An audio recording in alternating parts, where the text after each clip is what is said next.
औज़ुबिल्लाहि बिस्मिल्लाहिर्रहमानिर्रहीम। अस्सलामु अलैकुम वरहमतुल्लाहि वबरकातुहू। मैं मोहम्मद यासिर शरजील उस्मानी अपने यूट्यूब चैनल के साथ आपकी खिदमत में हाजिर हूँ। आप सबसे गुजारिश है कि चैनल को ज़्यादा से ज़्यादा लाइक करें, सब्सक्राइब करें, शेयर करें और वीडियो को पूरा वॉच करें ताकि कोई चीज़ रह ना जाए। और कोई आपको कमी या खामी नज़र आती है तो हमारी रहनुमाई करें ताकि हम उसे बेहतर से बेहतर कर सकें। आते हैं आपकी वीडियो की तरफ आज की। तो कुछ डेवलपमेंट्स जो हुई हैं उनके बारे में हम आपको बताएंगे। वीडियो को काइंडली पूरा देखिएगा ताकि कोई चीज़ मिस ना हो जाए। उसमें एक तो जी ये सुहेल वड़ाई साहब के कॉलम का जिक्र करेंगे हम कि उन्होंने एक कॉलम लिखा है और उस कॉलम के बाद नून लीग में बड़ी परेशानी पाई जा रही है, तो उसका हम जिक्र करेंगे। दूसरी चीज़, एक रॉन्ग नंबर का हमने आपको बताया था और उस रॉन्ग नंबर की रॉन्ग नंबरियाँ बताएंगे हम आपको। और जो है क्या नाम है ये भी बताएंगे कि किस तरह यानी कि जो है पीटीआई के हक में जाने वाली खबर को वो किस तरह जो है घुमा फिरा कर बताता है और यानी कि कोशिश होती है कि जी वो खबर सही तरीके से अवाम तक ना पहुंचे और कौन सी गलत साबित हुई है ये भी बताएंगे हम आपको।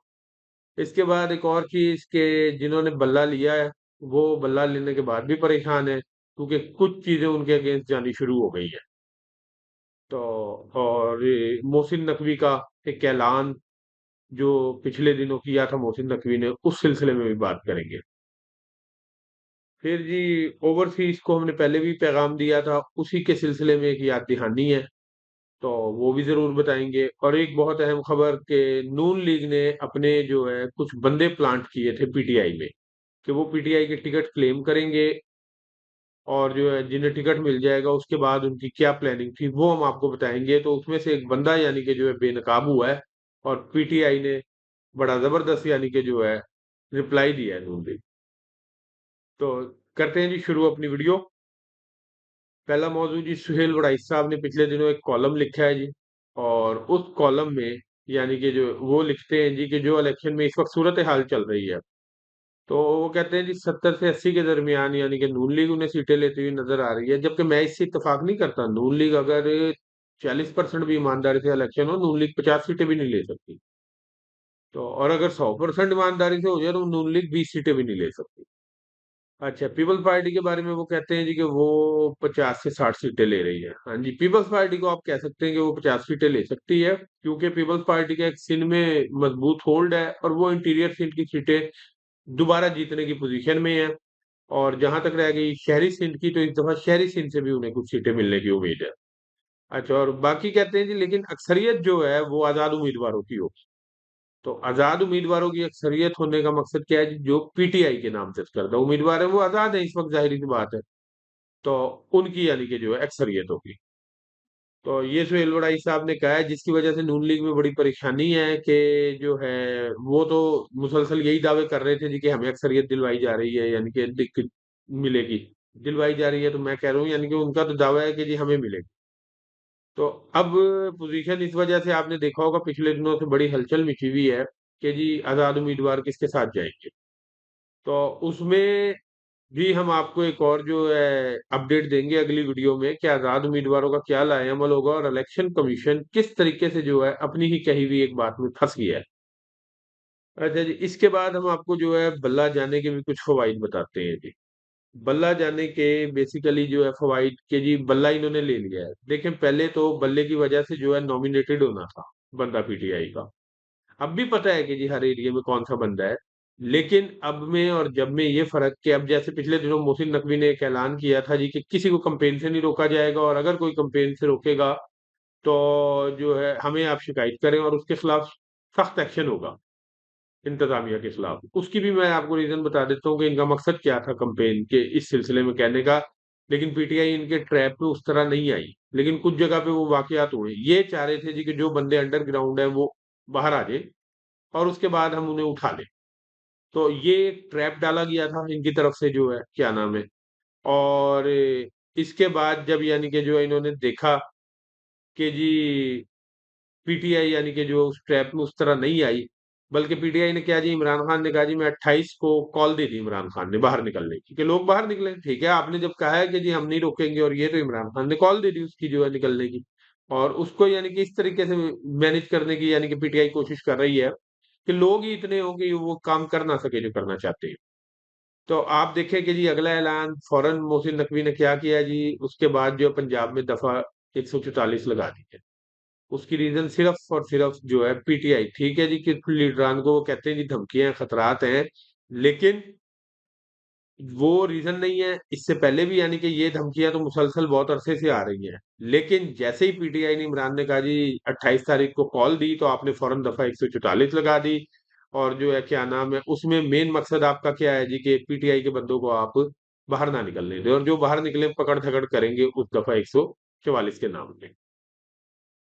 फिर दूसरी चीज जो है क्या नाम है, बल्ला जाने से जो है चीज के जी, पहले इनका जो टारगेट था, एक और मैं आपको फायदा बताऊं, इनका टारगेट अगर फर्क करें पीटीआई को, जो है बल्ला मिल जाता, तो उसके बाद इन्होंने करना क्या था, इन्होंने पीटीआई को जो अब कालेदम तंजीम नहीं करार दिया, वो कालेदम तंजीम करार दे के पीटीआई के सारे अरकान को नाअहल कर देंगे, कि जिन्होंने भी पीटीआई के नाम पे, अभी भी वो ऑप्शन इनके दिले हुआ है।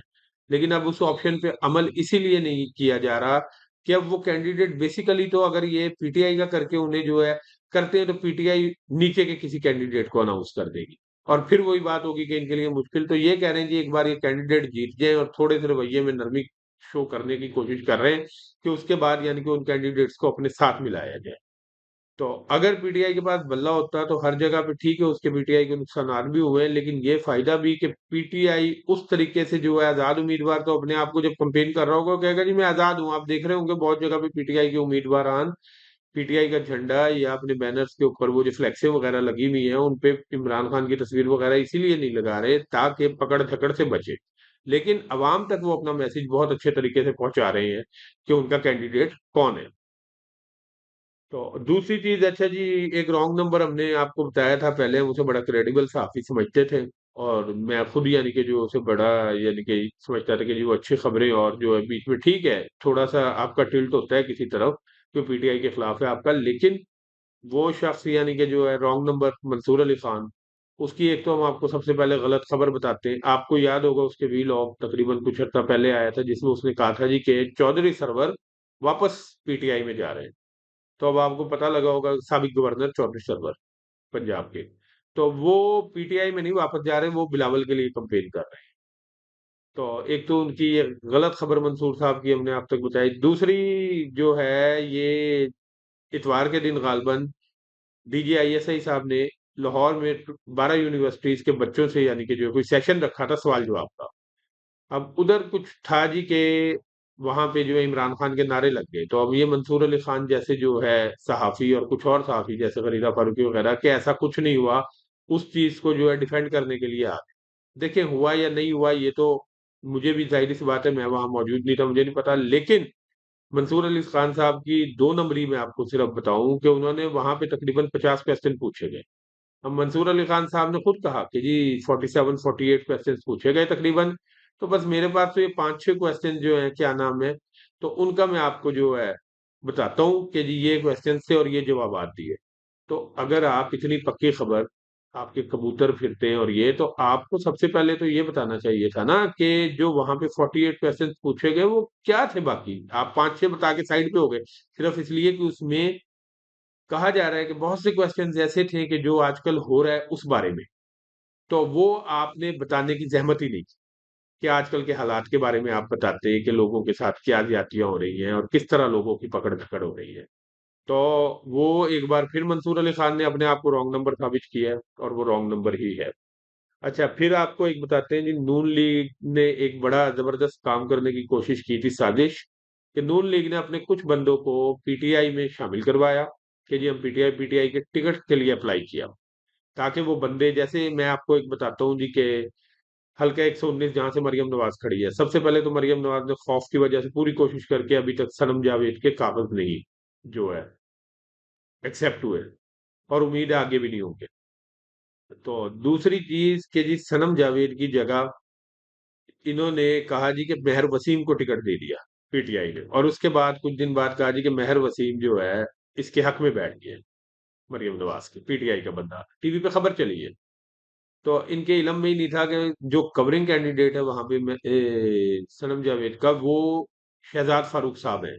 इबाद फारूक साहब का नाम सुना होगा, जिनके बेटे की डेथ हुई पुलिस की जो है दहशतगर्दी की वजह, यानी कि जो है उनके साथ जो रवैया और सब कुछ हुआ, और उनका जो बेटा हॉस्पिटल में यानी कि इलाज नहीं हो सका।